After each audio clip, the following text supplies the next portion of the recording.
Hey, what do you say? What do you know? It's the Artie Clear Show. Here's on Monday, 5 o'clock. We go to 7 o'clock tonight. We talk some Eagles football, the NFL, the officiating. Baseball's completely over with for the Philadelphia Phillies as they played themselves right out of the playoffs. The Eagles last night, well, I watched them play Arizona, and I got to be honest with you, that wasn't a good showing whatsoever. Finally, the turnovers got to them. They had 3 turnovers. The one right before halftime where Sanders got that touchdown, and Dick was in the 1-yard line.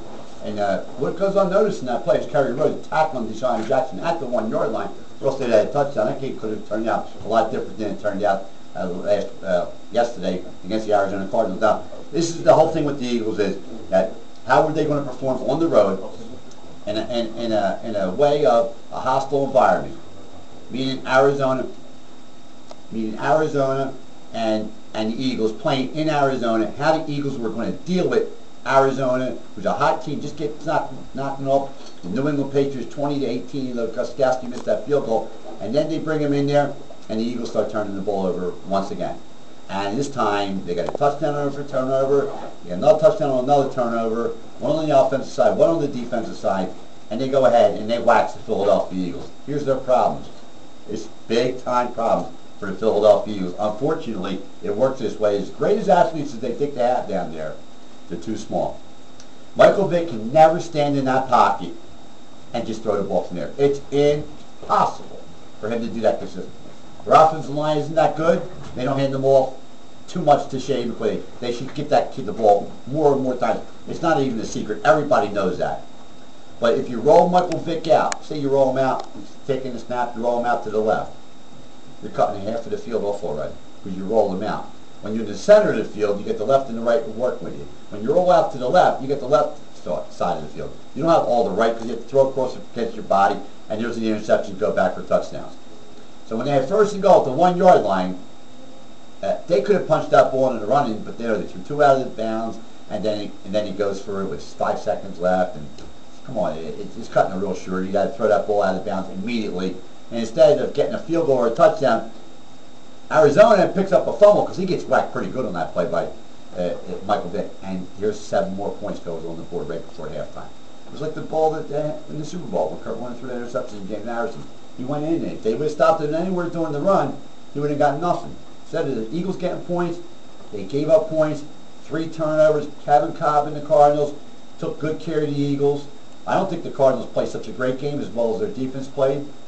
But the truth of the matter is that the Eagles are small. They're small up front. They're small in the wide receiver. The best thing they get going for them, honestly, is Brett Selleck and Shady McCoy. When McCoy runs that ball good, they're okay. Their offensive line is dismantled. You lost Samuel Peter, King Dunlap with a high ankle sprain or low ankle sprain, whatever sprain it is, and then you lost Jason Kelce, your tight end.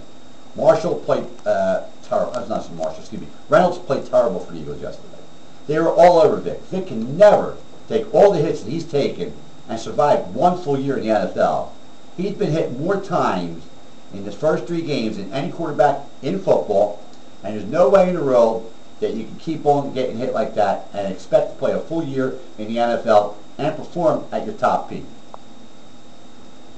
Eagles need a big wide receiver, meaning not a big-time wide receiver, a big wide receiver one. So when Vic throws the ball, you don't have to fit into a small octagon window to Deshaun Jackson, who's 5'8.5", or to Macklin, who's say he's 6 foot, but he's like 5'10.5".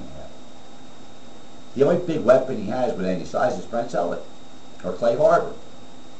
Vaughn plays the center in the slot. He's a 6'1", 6'2", and he has great hands. But you're not going to win games with Brent Selleck and Jason Vaughn without having Jackson and Macklin in the mix. And then you go to Jamaris Johnson, fumbles that punt. There you go. You won't bring Marty Gilliard in. Why, I don't know. He had a great preseason.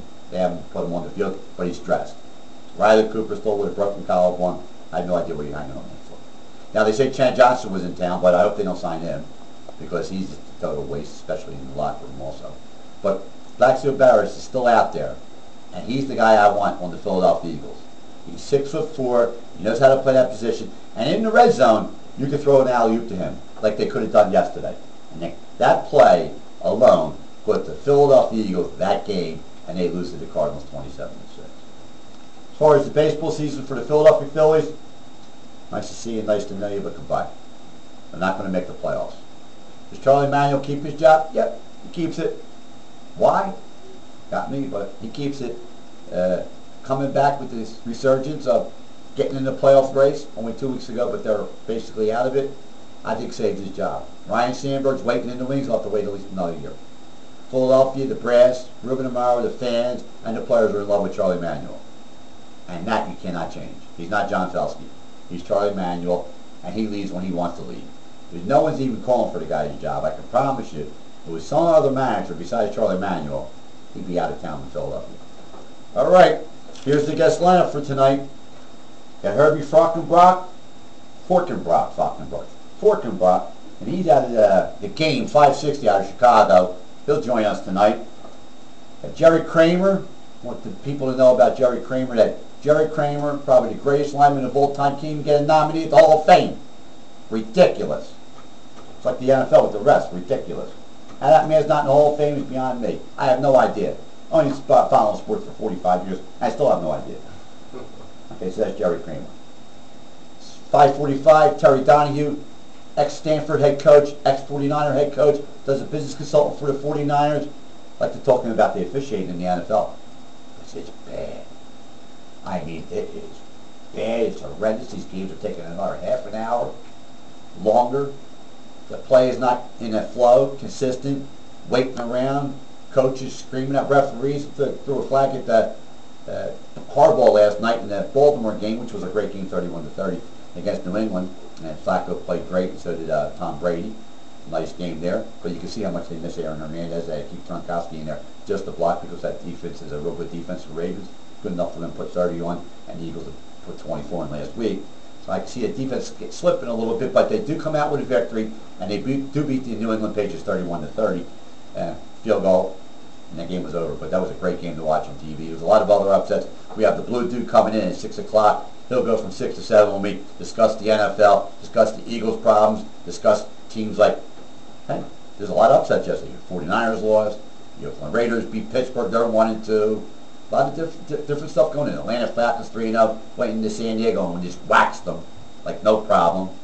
Cleveland loses another one. Buffalo wins. There's a lot to talk about the NFL. Let's get Herb Falkenbach on the phone. Where is the phone?